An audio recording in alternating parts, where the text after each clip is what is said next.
It's Rabbi Mordecai. I want to, do like announce. We're starting right now a new series on manifestation of dreams and being able to go inside of the Torah and utilize the text and the words and the ideas and the commentaries and our sages to really empower our ability to manifest. Because ultimately, the thing about manifestation is that our lives have already been created. The outcome will be created. Yes, there's the idea that we can change our mazal, we can influence, heavenly decrees in different ways, and we can, every Rosh Hashanah, you know, express to Hashem, who we are and what we want and what we want forgiveness for, and basically, create everything that we're going to experience for the next year, right? Every emotion, every idea that we experience is a terminal Rosh Hashanah. At the same time, everything that we will ever ask for, everything that we want, is all based around a context, right? And this context is based around the life and the structure that Hashem gave us, right? It's like our lives, like every person's life, you could say has 10 dimensions to it, right?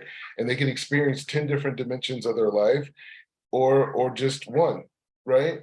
Or two, different levels. I mean, there's people who, lived, like say in a lap of luxury, and all of a sudden there was a war or some type of problem and they lost everything, and they had to live a completely different life. And in that completely different life that they have, they learned so much about themselves and who they were, things they never knew existed. Their ability to maybe create or learn a new skill or to fall in love and to have children or recreate life and all these different things. They learned it through these experiences. And so Hashem brings us through different experiences for us to be able to learn about who we are and ultimately learning about Hashem, right? Because the aspects that we're learning about ourselves is the parts of us. I mean, Hashem designed us. He's the creator, right? So by learning about ourselves, we learn about the creator, our creator, in the same way that, when if you're into technology, you look at the computer and how it's designed, you learn a lot about the thinkers at the particular company that designed it, and the goals and the focus of the person who's the head of the company, right?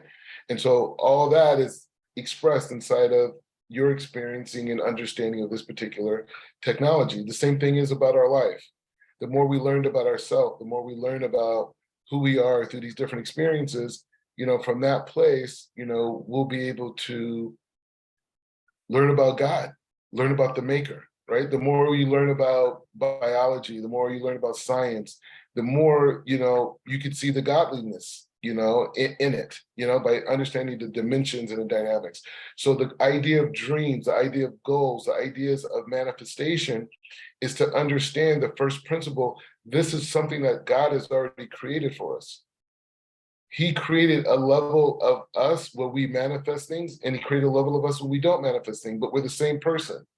We're choosing what level of life we want to live, right? Whatever life we want to live, we have the ability. It's like, you take the analogy of a movie theater, right?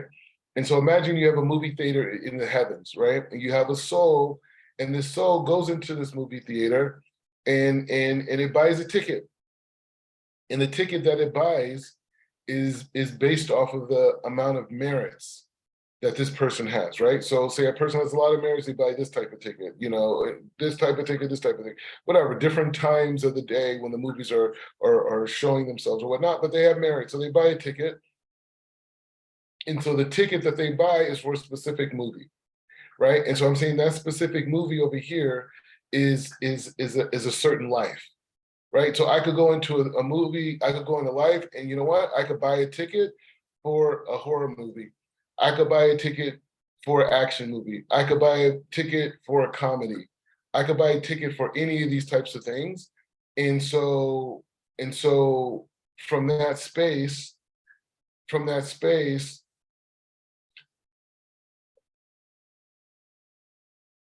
we determine the movie that we watch. And the movie that we watch right now is our lives, right? Our lives are already a movie. It's already a story out. Now, what we do have when we go to the movie theater, you're not in the movie, you're watching the movie, right? And how you respond to that movie is your free will, right? So it's the same thing, in life in general, right? Our lives have already been laid out like a movie. What's the high points, the sad points, falling in love, falling out of love, making money, losing money, making new friends, losing friends, this drama, that drama, this generational curse was overcame, this one can continue, whatever the dynamic is, this is a movie. And this movie was given to us by Hashem so we could achieve the purpose of what we're supposed to do in this lifetime, right? So everything that makes us who we are, our genetic structure, our minds, our family, our environments, the community, everything that we're around, right? Everything that we're around, this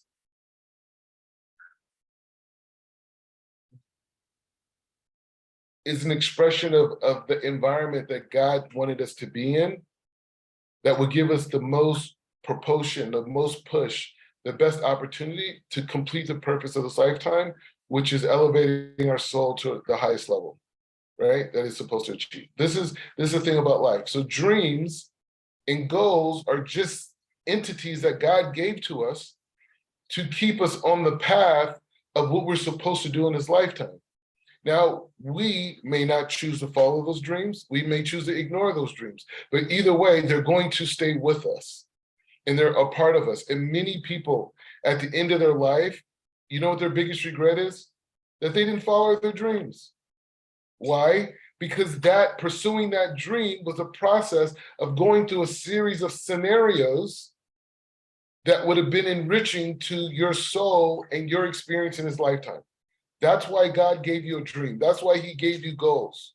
So the whole desire to manifest only comes from the understanding that God is only giving us a vision of what we're supposed to accomplish, what we're supposed to do. In the same way that God gave Adam a vision of the future worlds, we have a glimpse of that. And that's our dream. That's our goal. That's part of the future reality that God has given us the ability to see. But we have this idea of bechira, which is free will. And so through this process of free will, we could choose not to go on this journey that God has destined for us, the dream that he keeps putting in our head every day. Every time we walk past something, every time we see certain images, it reminds us of this dream. It reminds us of this goal. This is what we're here for. You may have a guy who is a professional athlete, but really his dream is to have a candy store and to work at a candy store. And there's just something about that. He doesn't even know, he can't even explain it, right? He could buy an island, but he wants a candy store. Why? Because something about that experience and interacting or what it is, his soul needs that experience, right? So everything is laid out. The problem is that the dreams that we have this component called ego. We have the idea, this nachash, right? The serpent that's in our garden comes in and tells us, oh, that dream that you have, don't worry about that. Nah, don't, just live your life, don't discipline yourself, don't organize yourself, don't put yourself in a way to be manifest this dream that was put into your head by God, that glimpse of your future that you inherited through your relation to Adam Rishon. Don't think about it. Just live your life. You're beautiful, you're young, you're energetic now. You're gonna be that way for the rest of your life. Don't focus on anything. Just live, enjoy. And so people don't pursue their dreams. They even could become multimillionaires and not pursue their dreams. And their dreams are here for them to correct their soul. It's through that process of honesty and truth. And it's not easy to follow your dreams, right? Just like it's not easy to meet your soulmate. So in this manifestation series is connected to this idea of accepting that reality and success and bracha has already been laid out for me. Everything has already been designed for me. All of my success, everything that I need, in the same way that the Jewish people took a risk with their lives in Mitzrayim and left for something bigger, for something greater, for to follow their dreams, and they got put into the most compromised situation, being chased by Egyptians and standing in front of the sea. Just them. And it was already built into creation that at that particular time the sea was going to split, and then that's how they were able to continue on the process through something that was designed in the beginning of creation. That Yeshua, that help was there already. It's almost like if you could imagine that you had a time machine, and you took, say $100 million from the future, right? Which isn't maybe not even a lot of money, right? In the future, right? $100 million could be like whatever, maybe nothing, right? But very little, right? And you had a time machine, and you took that $100 million back to yourself, your ancestor, which is who you descend from. Imagine if you took that to him, say 30 generations ago, 200 years ago, and you took him that $100 million.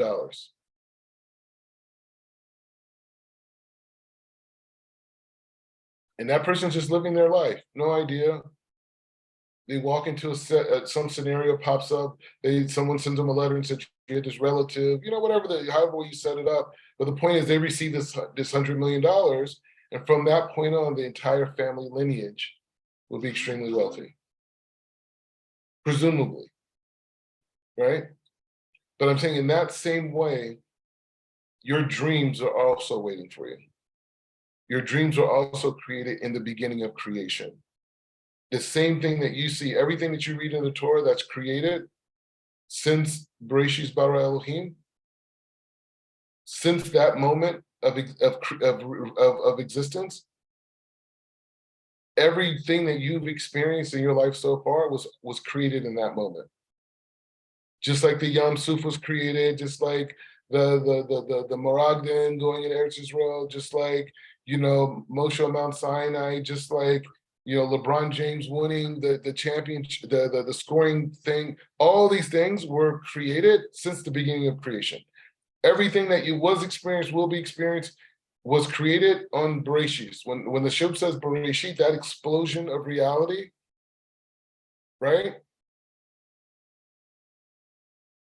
Everything that ever will exist, every movement, every aspect of growth from any kingdom, mineral, plant, animal, human, any kingdom, anything that happens was created at that moment. So your dreams and your success was also created. And the Torah is teaching us the story of the Yam Suf, so we could be very clear about this idea of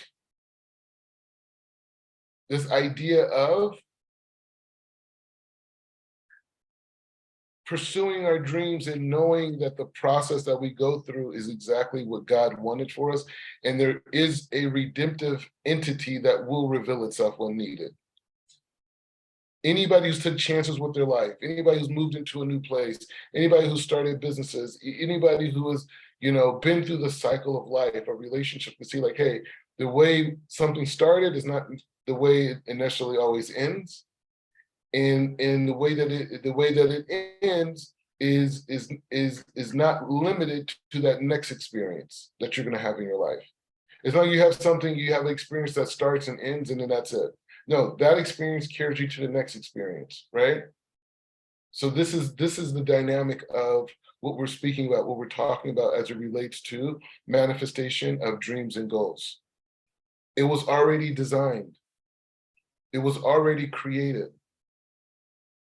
But there's different levels of experiencing the blessings that God has for us,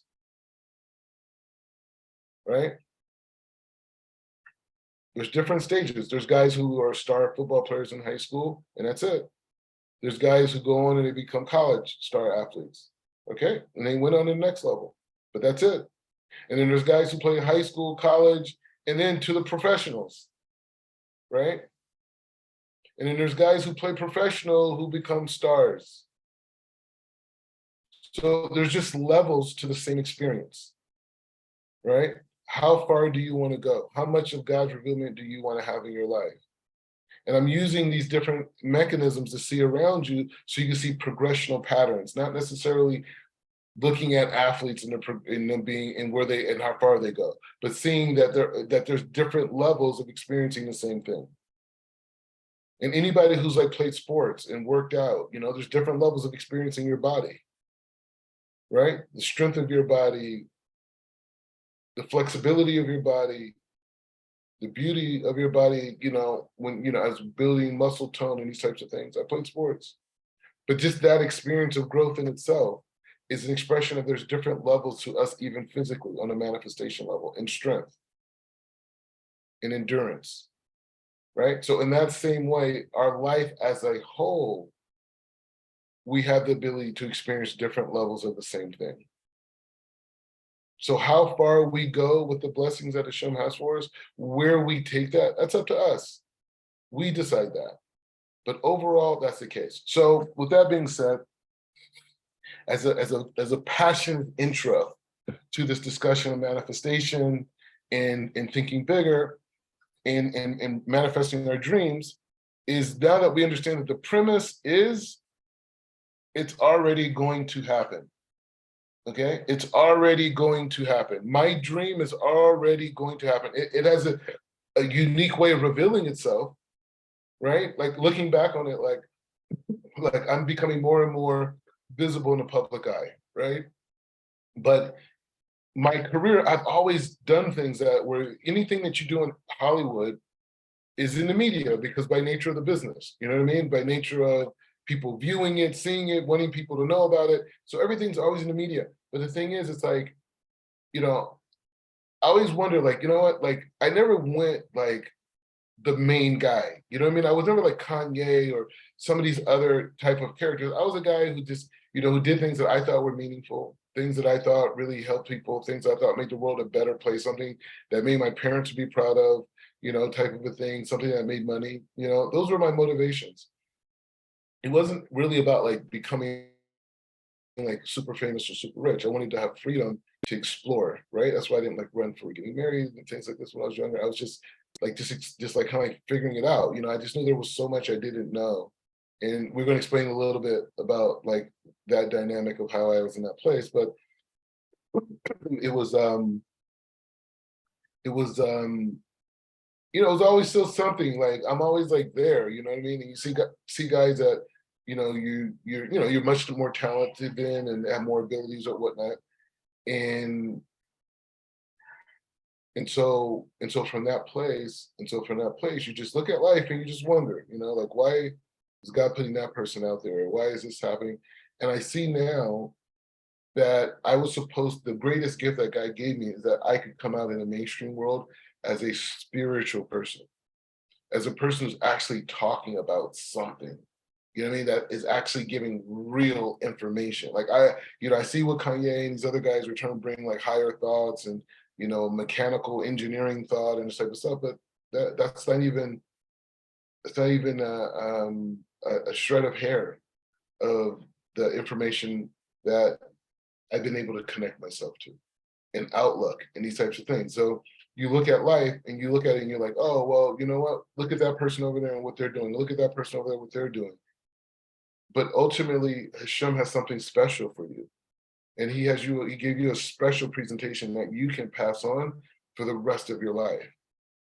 Just your being, just who you are, what you stand for. You have kids and grandkids and great-grandkids who will be able to see that, God willing, and be like, wow, look what my great-grandfather was doing. Look at his image of him. Look at what he's saying. Look what he's fighting for. Look how cool he is. Wow, I could do that. I could do better. That's generational wealth.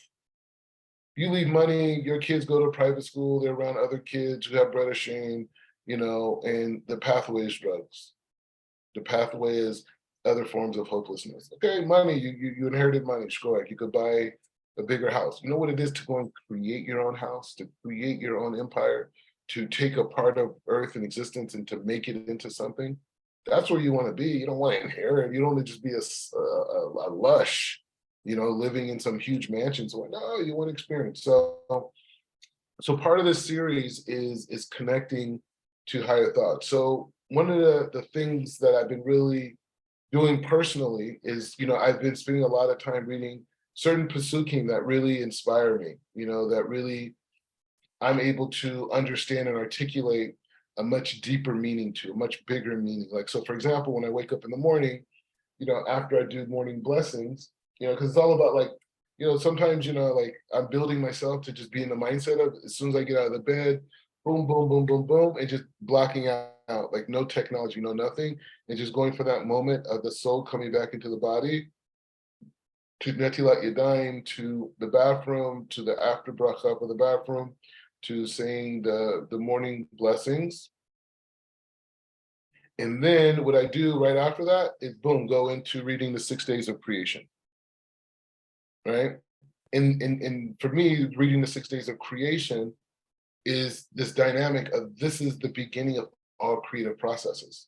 Everything that is creative, everything that manifests was that's what these partials are expressing, like literally the thoughts from the above into below.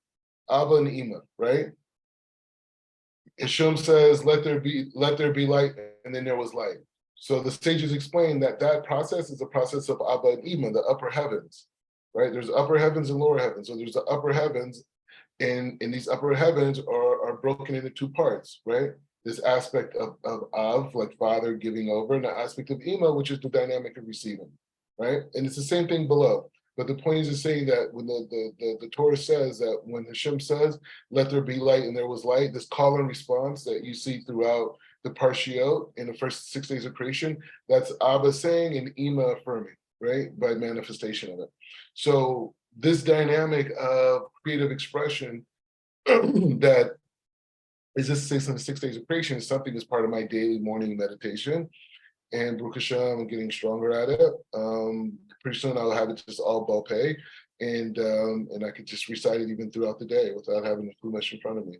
But we're building, right? 40 days, you should be pretty strong. 40-day process, as we know, develop great habits. So that's that. So another set of pasukim that I really connected to as well is Lech Lecha. And so Lech Lecha is going to be the main focus of this 3-part series, and we're going to focus on the pasukim from 1 to 3, from Aleph to Gimel. We're going to focus on those pasukim because in those pasukim, the sages explore so much about the depth and the importance and the greatness of what's being expressed in these 3 pasukim, these first 3 pasukim of Lech Lecha, right? And so that dynamic is what we're going into. So to create a basis to understand the power of Lech Lecha is that we're going to look at the text itself, right? We're going to look at the text itself, right? So as we know, we live in the world of 10 dimensions, right? We live in a world of Keter, Chochmah, Bina, Hesed, Gevurah, Tiferet, Netzach, Hod, Yesod, Malchut, right? Some people, there's another a Parsufim, which is you have Chochmah, Bina, Dad, Hesed, Gevurah, Tiferet, Netzach, Hod, Yesod, Malchut, right? So there's different frames and have different points of reference, but either way, that is the 10 dimensions, right? So this dynamic of 10 dimensions is how all of reality is expressed. And for each of the dimensions that make up the 10, within each of those dimensions, there's 10, right? So like say in the aspect of Keter, right? So in the aspect of Keter, there is 10 dimensions. So there's a Keter all the way to Malchut in the frame of Keter. And the same thing with Chokmah, and the same thing with Bina, all the way to Malchut, right? Every level, every sphere has these 10 dimensions, and then within each of those dimensions, there's another. It goes on and on and on, right? It's endless. It's the endless world. It's the endless gateway, and this is one structure for us to understand a vast component of God's expression in this world, right? That vast expression into this world, right? So that's the 10 dimensions that we're talking about. Another element is the fact that the sages teach us that there are 5 parts to the soul, right? There's 5 parts to the soul, and each of these different aspects of the soul, represents a certain connection and an experience of godliness, right? Because we're connected to God, we're expressed by God. And there's different nations have different components that God gave them to interact with God in a specific way, right? So just to start with our first idea, which is the dynamic of 10, right? This dynamic of 10 connects us to the word Lech Lecha. Lech Lecha itself has the gematria, the numerical value of 100, right? And so the sages teach that when the soul comes into this world, that the soul makes an oath, right? It takes an oath with Hashem, and the oath to Hashem is that I'm going to keep your Torah. I want your Torah. I'm going to keep your Torah, and that's my mission into this world. This is a specific type of a soul, and he said that this specific type of a soul, Hashem gives this soul these avenues of connection. And these avenues of connection, there's 100 of them every single day, right? Because that soul that comes down into this world is here to correct itself, right? This is the purpose. Like we just talked about dreams, ambitions, the whole thing. We're going into the mechanism right now, how it works. So you're in this upper worlds, your soul comes down into this world, right? And so when your soul comes down into this world, Hashem says that he gives this soul, like basically these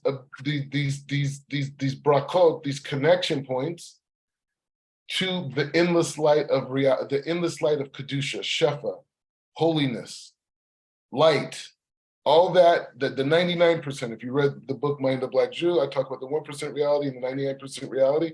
So Hashem gives 100 avenues for this physical makeup of a person, this soul, to have access to God's light. So there's 100 avenues that exist every single day, right? So there's a certain temperature every day, and it changes every day. What doesn't change is that there's different connections that we have throughout our day that allows us to nurture our soul so our soul can achieve its potential for that particular day, right? So Lech Lecha is connected to this idea of what Hashem gives the soul every day, right?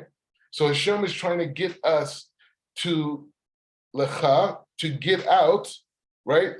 Lecha, to get to ourselves and connect to the ultimate reality, right? This is the whole point. This is the whole point of what we're going to learn, is getting us out to connect to the blessings that God has for us. These blessings that Hashem has for us, we want to get out of our way so we can achieve God's light, because it's already set up for us, it's already designed, right? So let's go a little bit further, and this is why this is the theories, because it's so much thought behind so much of this, is that it's like you can't even just, people just read through these pasukim and it's just a matter of fact, or they give you a Rashi commentary, which is good, but it's just like it's not giving it justice, in my opinion, at times. So let's go a little bit further. So the pasuk starts with, it says Vayomer Hashem, right? And Hashem Vayomer Hashem al Avram, right? So Hashem spoke to Avram, right? So we have to take a step back from that concept. This particular soul that comes down into this world with this type of a desire, the Torah is defining that term, that soul, with the word of Avram, right? Av being father, Vram meaning supernal. So a soul that had this power to have an influence over the supernal reality. The reality that you see around you, or the reality you can't see, the spiritual reality, this soul came into this world and was given this ability to influence the supernal worlds. Now, yes, we're learning about Avraham Avinu. He's the father of this. He is the OG. right? He is the father of this whole situation. But this soul exists throughout the ages. This is the soul of the Gerim, the soul of the stranger, right? This is how this soul come in. Now, this particular soul, Abraham, had a grandson named Yaakov who had 12 tribes, not one tribe, 12 tribes, and eventually Hashem turned them into a great nation.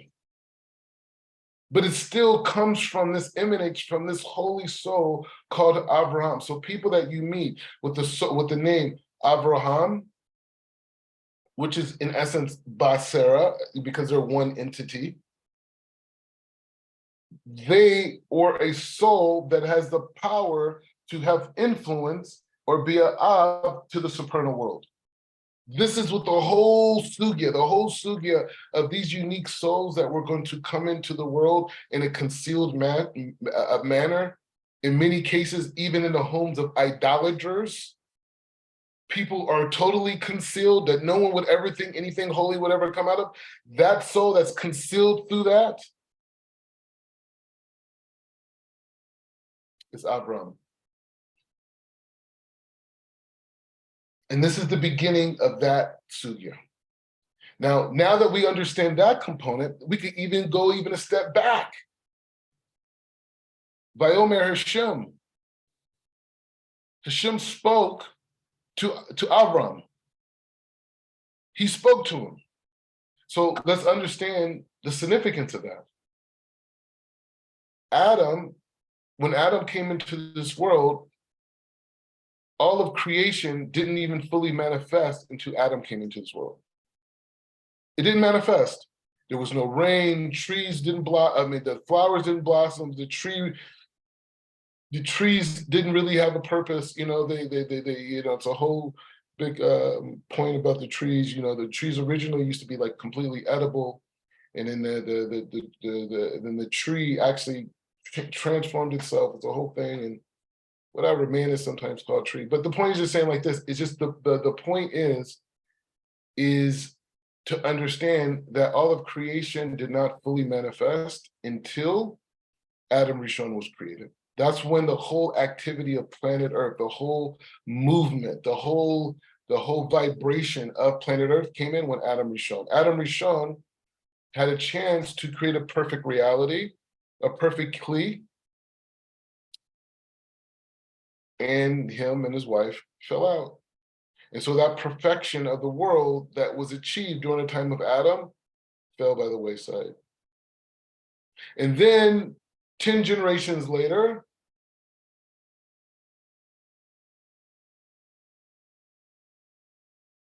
Noah comes. And Noah comes with this new hyper consciousness where he was able to basically elevate the whole world or his generation to the point that he was known for bringing ease, known for Noah, for Menucha, to he brought rest.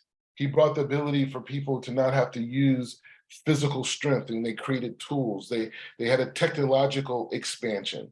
So you could say during the time of Adam, it was a physical expression, creation itself, like nature. And then you could say during the times of Noah, it was like intellectual expansion, right? Building, construction, creation. He's the one that did that. He's the builder of the ark.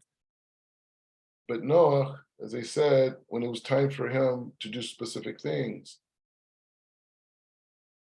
he had issues with drinking. He had an issue in a particular moment. And it created a ripple effect of negativity. And so the world, after the Mabul, it kind of, those times after, that light dimmed again. And so now Hashem brings in this super soul called Avram. This super soul he brings into this world, and this super soul makes an oath. It's completely binded to Hashem in the heavens, in the upper worlds, and it comes into this world. And this is the soul that we call Gerim, that eventually he was a progenitor of Am Israel. So when we read this verse, Vayomer Hashem El Avram, when we read that, we are reading the beginning of an entire new era. This is an entire new era. This is an entire new way of thought. This is a entirely new way of understanding the progression of the physical nature that elevated when Abraham, that soul, came into his world. The intellectual ability of the world elevated again as it did with Noah. And then now we have even this third component of progression, which is now this control and influence over the spiritual reality. To control it, not to just be a benefactor or response to it, but a controller. So when that power of that soul came into this world, this is the opening and the beginning of the conversation. And so from here, we're going to pause. We're going to continue on this conversation. We have a lot to go. We only touched on the first 4 words in the first parsha of Lech Lecha. But yeah, it's going to be an amazing experience. And the takeaway from this conversation is to, one, understand this dynamic that how you came into this reality and the perfection of how you came into this reality and everything that was been designed for you has totally been designed for your success, the success of your soul, for your success of your soul to achieve the levels it's supposed to. And if it wasn't for this design, you would not have a purpose of being here in this world. We're only here for one purpose, to cling to Hashem. That's the only reason why we're here. We're here to correct ourselves and cling to Hashem. That's it. And so now we're learning about this process of how our souls come into this world and how our souls, because whoever's listening to this, whoever's connecting this is one of these souls that is in this frame of Abraham. Maybe at different levels, but we're all in this frame of holy souls that made an oath to Hashem that we're going to keep his Torah, and Hashem dumped us into a reality that for some of us, we had the option to never acknowledge this oath, but we did. Baruch atah Adonai, Le'olam, amen, amen.